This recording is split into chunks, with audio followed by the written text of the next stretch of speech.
میدونی که عبارت it's best چه معنایی داره؟ خب مگه به معنای بهتر و یا بهترین نیست؟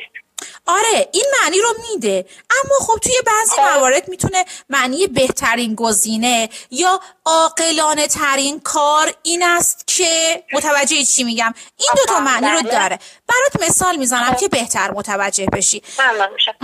مثلا it's best not to eat too much junk food، یعنی بهتر زیاد فست فود نخوری. یا مثلا it's best if we leave early، بهتره زودتر راه بیفتیم. متوجه چی دارم بهت میگم؟ پس ببین مثلا من توی یک موقعیت روزمره هستم که میخوام یه تصمیم گیری مهم بکنم. خب دارم با عجله از خونه بیرون میرم، بعد میبینم هوا هم ابریه، یه لحظه مکس میکنم، میگم که should I take an umbrella، باید چتر ببرم؟ نباید از این جمله استفاده کنم.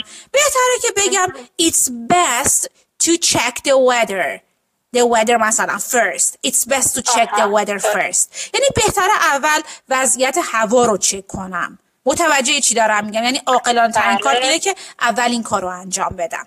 متوجه شدی؟ بله بله. سوالی داری؟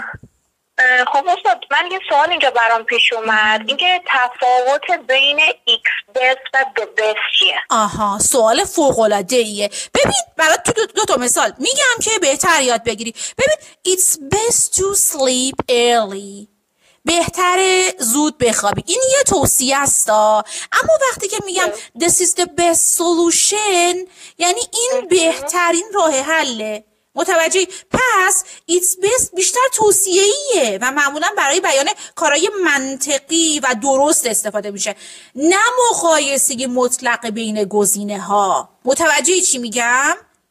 بله بله. ممنونم از توضیحات مفیدتون. خواهش میکنم عزیزم. بریم مطلب بعدی؟ بله بله.